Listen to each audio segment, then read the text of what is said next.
Bismillahirrahmanirrahim. Assalamualaikum warahmatullahi wabarakatuh. Alhamdulillahirabbil alamin wa bihi nasta'in ala umuri dunya waddin. Subhanaka la ilma lana illa ma 'allamtana innaka antal alimul hakim. Asyhadu an la ilaha illallah wahdahu la syarikalah wa asyhadu anna Muhammadan abduhu wa rasuluh. Allahumma shalli ala Muhammad wa ala alihi wa sahbihi wa mawalah. Rabbi shrah li sadri wa yassir li amri wahlul 'uqdatam min lisani yafqahu qawli.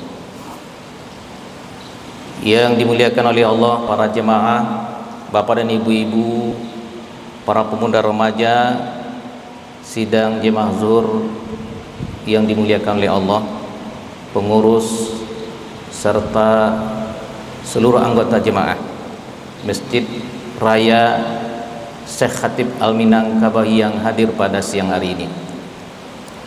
Kembali kita menyampaikan di awal kultum ini ucapan alhamdulillah yang tiada henti-hentinya selalu kita baca atas rahmat nikmat dari Allah Subhanahu wa taala.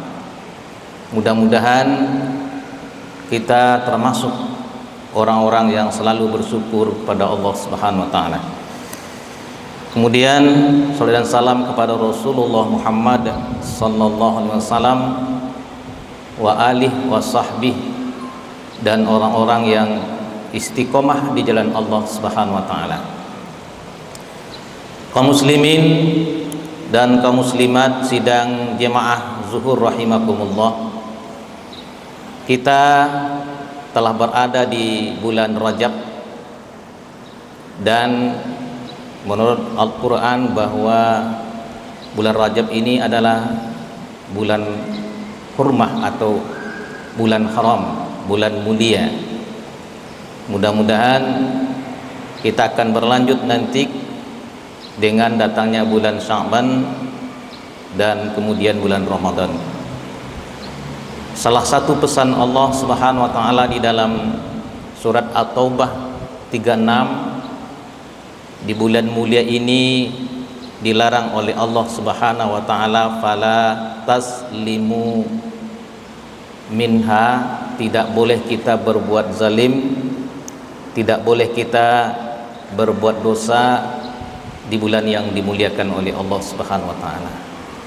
Dan mari kita di bulan-bulan yang mulia ini kita perbanyak istighfar, kita perbanyak zikir dan ibadah kepada Allah Subhanahu wa taala.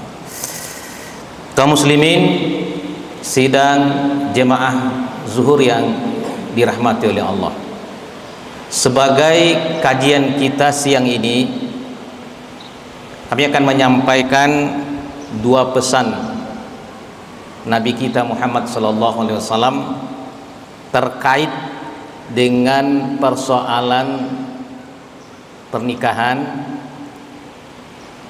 Kenapa? Karena saya bertugas sehari di pengadilan agama.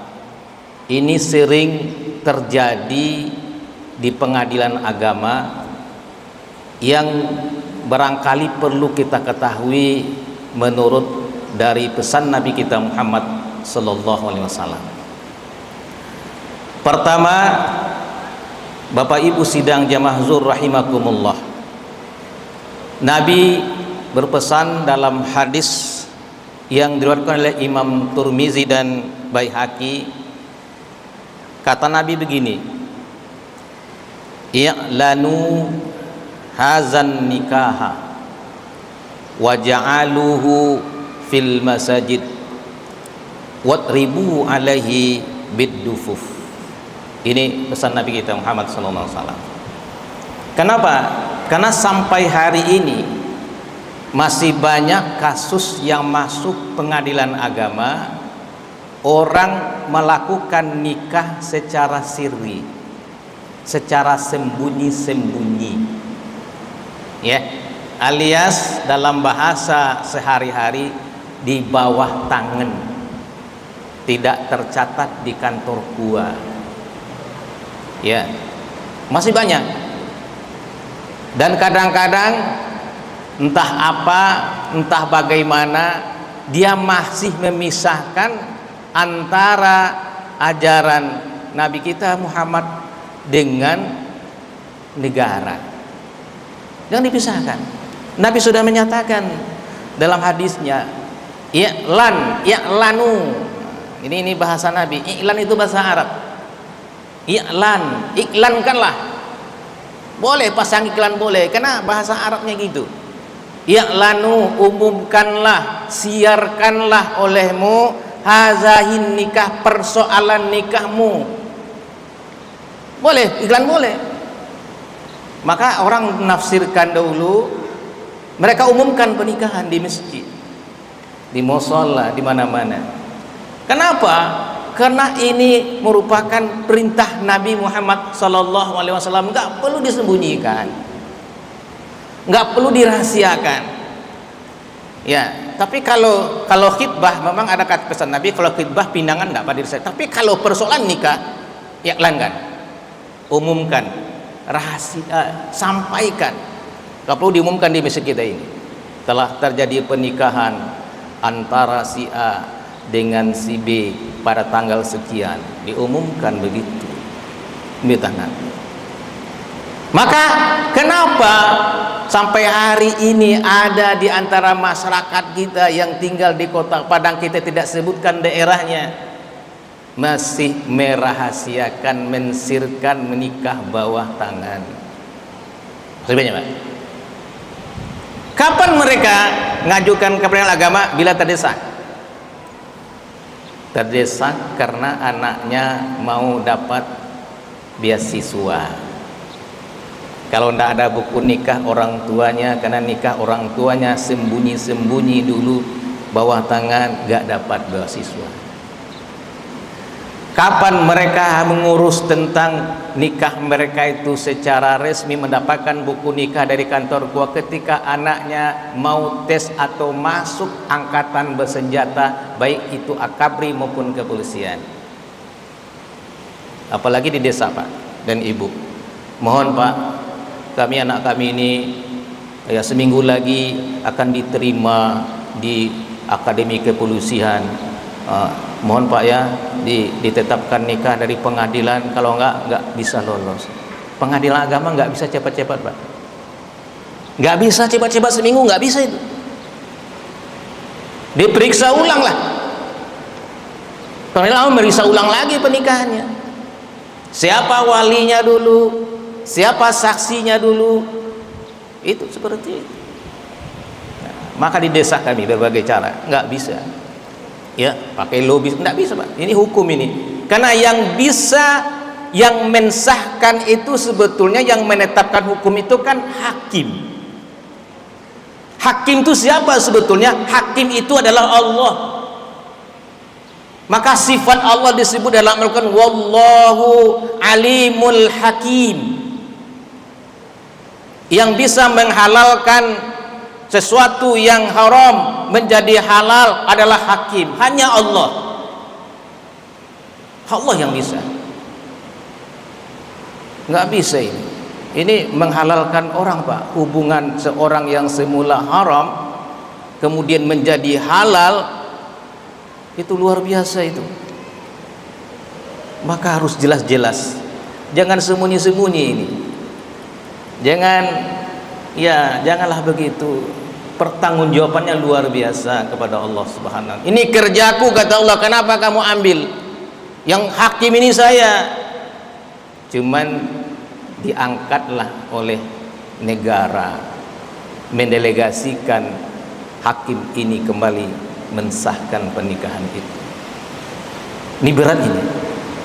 Nggak bisa di desa-desa, Pak.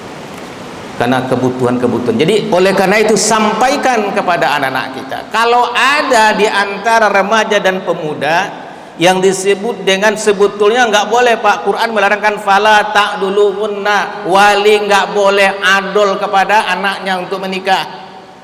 Memang ada Pak dan Ibu, orang tua nggak setuju anak nikah dengan calon menantunya, maka ayah nggak mau menikahkan. Kalau ayah nggak mau nikahkan, jangan lari, jangan nikah lari. Ada yang nikah lari kemana-mana, ada yang ke Morobungo, ada yang ya luar daerah kita lah. Siapa walinya? Maka solusinya ada disebut di dalam hadis Nabi SAW, al-hakimu mallawaliyulah. Hakim itu menjadi wali, termasuk yang nggak punya wali tadi, termasuk yang adol, ajukan ke pengadilan agama karena ayahnya enggan tidak mau menikahkan dengan calon suaminya. Jangan lari. Nauzubillah. Ini prinsipnya. Nabi katakan i'lanu hazan nikah, i'lankan nikah, jangan sembunyi, siarkan, umumkan. Ini perintah Nabi SAW. Walaupun hukum kita bukan bicara hukum, tapi begitu cara perintah Nabi. Kemudian yang kedua, waja'aluhu fil masajid. Jadikan pernikahan itu di masjid. Di masjid. Nikah itu di masjid, perintah Nabi kepada para sahabatnya. Maka para sahabat nikah di Masjid Nabawi. Nabi nikah. Bukan kita menghalangi nikah di rumah, tidak. Nikah di hotel, tidak. Nah, nikah, tapi Nabi memesankan kepada sahabat, tentu kita semua, waja'alu fil masajid. Jadikan tempat menikah itu di masjid. Kenapa? Supaya orang tahu semuanya, hadir semuanya, menyaksikan semuanya bahwa dia betul-betul menikah. Dan begitu sunnahnya Nabi. Ya. Kenapa tidak nikah di masjid? Oh repot Pak, nanti sudah.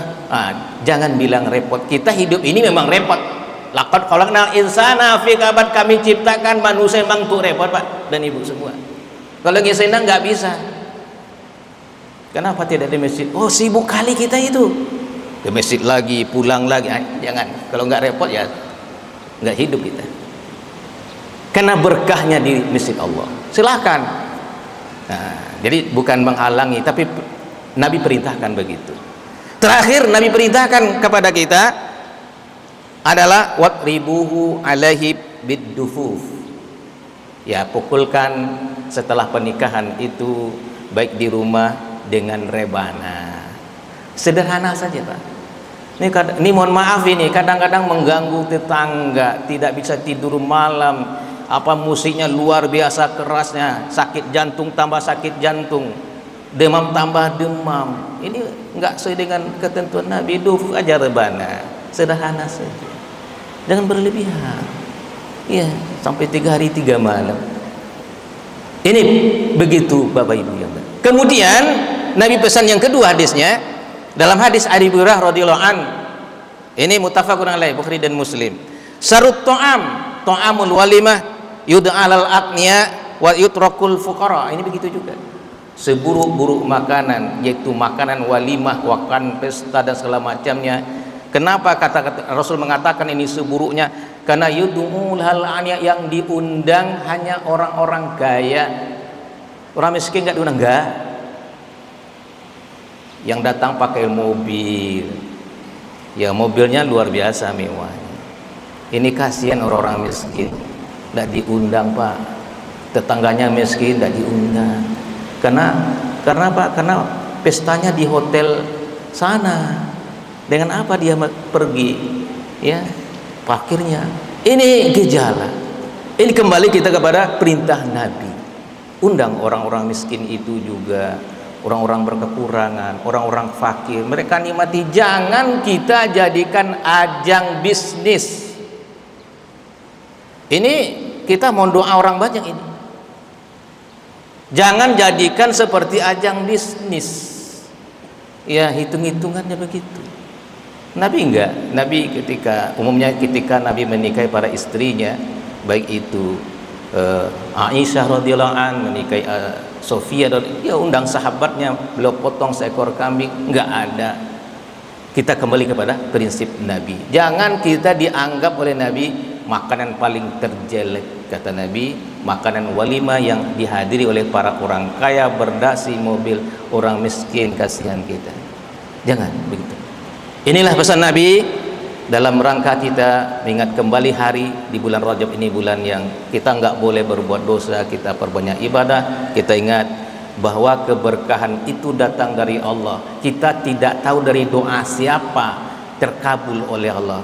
Kita tidak tahu dari tamu yang banyak itu miskin dan kaya dari doa siapa yang dikabulkan oleh Allah Subhanahu wa taala. Demikian, itulah dua pesan Nabi terkait dengan gejala pernikahan hari ini yang kecenderungan lebih materialistik, tapi kita harus kembali kepada prinsip Nabi Muhammad SAW sebagai orang yang memesankan bagaimana kita menjadikan kedua ini sebagai ibadah. Nikah ibadah, bahkan itu termasuk dalam kategori ibadah yang terpanjang sepanjang hidup. Walimah juga ibadah, perintah Nabi, aulim walau bisyatin, walimahlah sekalipun dengan seekor kambing. Nah, sekarang udah mahal Pak, seekor kambing 60 juta, 70 juta, kambing cuma 3 juta. Nah, tadi sudah melampaui sunnah Nabi. Jadi mudah-mudahan inilah bagaimana kita tetap merespon kembali kepada prinsip-prinsip Nabi tadi dalam kehidupan kita sehari. Itulah yang bisa saya sampaikan, lebih kurang banyak maaf. Wabillahi taufiq hidayah. Wassalamualaikum warahmatullahi wabarakatuh.